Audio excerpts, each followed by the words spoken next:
Graça e paz da parte de Deus, nosso Pai, e do nosso Senhor Jesus Cristo. Irmãos, gostaria de convidá-los a meditar neste momento, naquilo que a palavra de Deus nos traz através da segunda carta a Reis, capítulo 4, versículo de 1 a 7, que diz assim: Certa mulher das mulheres dos discípulos dos profetas chamou a Eliseu dizendo: Meu marido teu servo morreu, e tu sabes que ele temia ao Senhor. É chegado o credor para levar os meus 2 filhos para lhe serem escravos. Eliseu lhe perguntou: Que te hei de fazer? Dize-me que é o que tens em casa. Ela respondeu: Tua serva não tem nada em casa senão uma botija de azeite. Então disse ele: Vai e pede emprestadas vasilhas a todos os teus vizinhos, vasilhas vazias, não poucas. Então entra e fecha a porta sobre ti e sobre os teus filhos, e deita o teu azeite em todas aquelas vasilhas. Põe à parte a que estiver cheia. Partiu, pois, dele e fechou a porta sobre si e sobre seus filhos. Estes lhe chegavam as vasilhas e ela as enchia. Cheias as vasilhas, disse ela a um dos filhos: Chega-me aqui mais uma vasilha. Mas ele respondeu: Não há mais vasilhas nenhuma. E o azeite parou. Então foi ela e fez saber ao homem de Deus. Ele disse: Vai, vende o azeite e paga a tua dívida, e tu e teus filhos vive do que restou. Meus amados e queridos irmãos, o texto que acabamos de ler relata o que aconteceu àquela mulher que procurou o profeta Eliseu num momento de desespero que se abatia em sua vida. A palavra de Deus nos fala que aquela mulher estava viúva. Seu marido, que era um dos discípulos dos profetas, havia morrido e seus credores já estavam por chegar para lhe cobrar a dívida. A mulher que não tem o seu nome revelado pela palavra de Deus, sabia que os credores levariam seus 2 filhos como pagamento pela dívida deixada pelo seu marido. Pois era esse o costume à época em que aconteceu este fato. Seus 2 filhos seriam levados como escravos até que a dívida fosse paga. Uma última saída, aquela mulher procura então a Eliseu para lhe mostrar uma saída, no que o profeta lhe pergunta o que ela tinha em casa. A mulher responde dizendo que possui apenas uma botija de azeite. E o desenrolar da história todos nós conhecemos. O azeite foi multiplicado e a mulher pôde então pagar a sua dívida e sobreviver com o que havia restado do mesmo. Meus amados, sabemos que na Bíblia o azeite, o óleo, são símbolos do Espírito Santo, símbolos da unção. Dito isto, gostaria de fazer uma analogia do azeite da viúva que Eliseu multiplicou com o derramar do Espírito na vida da igreja e dos crentes. Pois o imperativo de Deus é para nós é: enchei-vos do Espírito, assim como nos relata Efésios capítulo 5, versículo 8. Algumas lições, algumas aplicações podemos trazer para as nossas vidas com base nesse texto. A primeira aplicação, meus amados, é a de que o azeite seria derramado ilimitadamente. Não há no texto nenhuma limitação a quantos litros de azeite a viúva podia dispor. O texto mostra que não havia limitação, não há uma quantidade, uma porção estabelecida. Isso nos faz lembrar da afirmação de Jesus que se encontra no Evangelho de João, capítulo 3, versículo 34. De que Deus não dá o seu Espírito por medida com limitação. Amados, precisamos ter a convicção de que o Deus a quem nós servimos também derramará sobre cada um de nós o seu azeite. E sem medida, em outras palavras, de uma forma abençoadora. Ainda que os dias pareçam escuros e tenebrosos, que as incertezas rondem os nossos corações, ainda que todos tenhamos já perdido as nossas esperanças, a nossa confiança neste momento deve estar no Deus que àquele tempo supriu todas as necessidades daquela viúva. e não somos as suas dívidas, não somente as suas dívidas, mas o suprimento para enfrentar todos aqueles dias. A segunda aplicação, meus amados, que nós tiramos do texto é de que o azeite seria multiplicado de forma milagrosa. Isto é, ele seria multiplicado pelo poder de Deus. Esta lição também é preciosa porque nós pensamos que a técnica, a estratégia, o método, o momento, o local podem produzir unção, derramamento do Espírito. Mas isso é um milagre de Deus que o homem não pode manipular nem dominar. As coisas que Deus opera em nossas vidas não estão descritas em algum manual, nem mesmo nos é revelada por meio de profetadas e revelações, pois todas as coisas que o Senhor havia de revelar a nós já foram reveladas por meio de suas palavras. Mas essa multiplicação que o Senhor opera em nossas vidas vem de uma forma extraordinária, em outras palavras, como nós não esperávamos. A terceira aplicação para as nossas vidas é a de que o azeite seria derramado misteriosamente.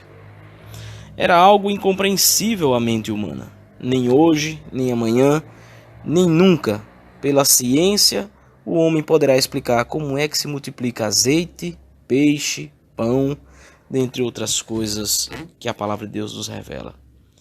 Quando Jesus se encontrou com Nicodemos, ele disse que a ação do Espírito Santo é um mistério. É somente pela fé que nós podemos aceitar a ação livre e soberana do Espírito Santo, nos enchendo a ponto de transbordar. De igual modo acontece em nossos dias, irmãos. Apenas aqueles que passaram pelo novo nascimento podem entender, ainda que por meio da fé, mas compreendem que todas as coisas foram feitas por intermédio dele e para ele, e sem ele nada do que foi feito se fez. Embora não haja explicação, entendemos que tudo vem de Deus para as nossas vidas. A quarta aplicação, meus amados, é a de que o azeite era para todos os vasos. Quantos vasos existissem naquela casa, quantos vasos estivessem ali disponíveis, seriam cheios pelo azeite que se multiplicava ilimitadamente. Sabemos também pelas Escrituras, conforme está em Joel 2:28, que Deus derrama o seu Espírito sobre todos, promessa da qual Pedro se recorda no dia de Pentecostes.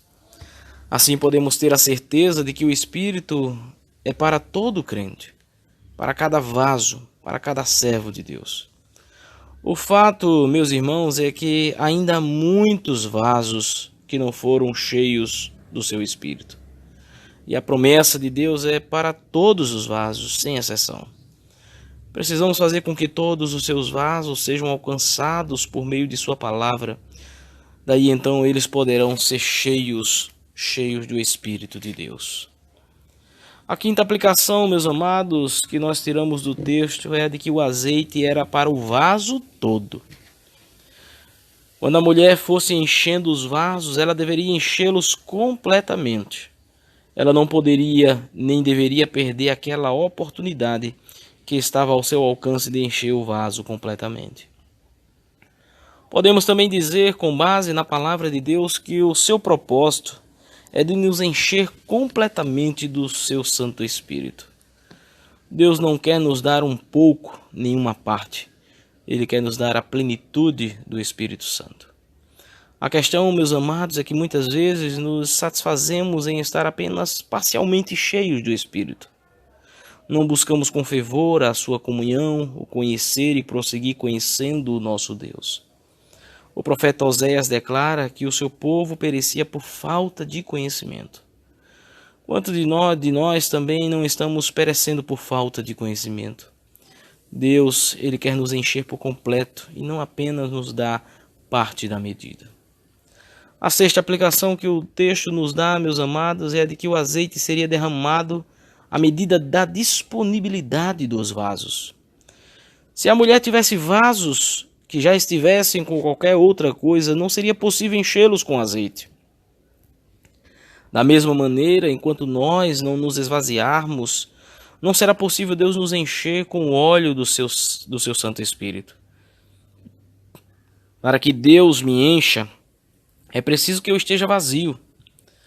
É simplesmente, meus irmãos, é simples, é simples. Não há como Deus subutilizar o vaso que já está ocupado com outros motivos, outras prioridades, outras razões. Precisamos ser como o barro nas mãos do oleiro, que se necessário for, ele quebra e o refaz novamente, para que só então ele possa ser usado de maneira digna.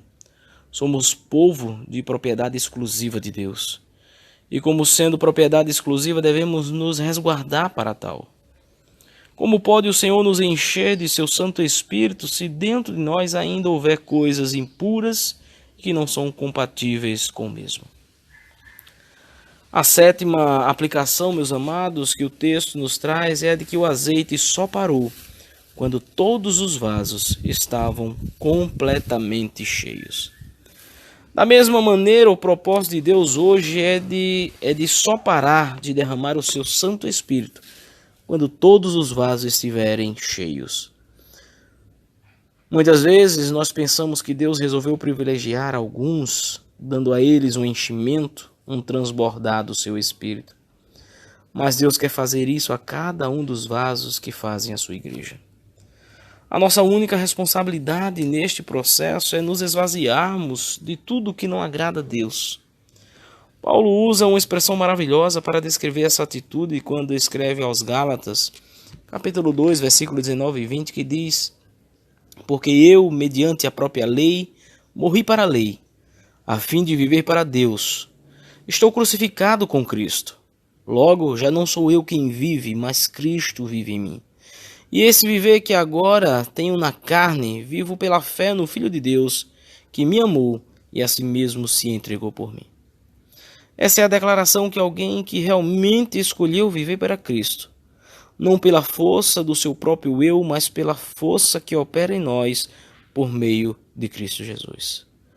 Portanto, meus irmãos, vivamos os nossos dias na força do Senhor Jesus, que morreu por nós e nos deu vida quando ainda estávamos mortos em nossos delitos e pecados. Quero convidá-los a orar comigo neste momento. Senhor, Deus Pai, buscamos, Senhor, a Tua face neste momento, por meio da nossa oração. Rogamos que nos dê a força necessária para que possamos negar a nós mesmos em favor de vivermos para Cristo. Que também, Senhor, sejamos fortalecidos para que possamos mortificar a nossa carne, mortificar as nossas concupiscências, mortificar a nossa maldade, o nosso apego aos prazeres carnais, de forma que possamos viver pela fé em Cristo Jesus, o Teu Filho amado. Que os nossos dias, Senhor, sejam de intenso derramamento do Teu Espírito Santo em nossas vidas, para que possamos ser tomados de um todo por Ti. Essa é a nossa oração, Senhor, a oração que nós fazemos em nome de Jesus, com o perdão dos nossos pecados. Amém, Senhor.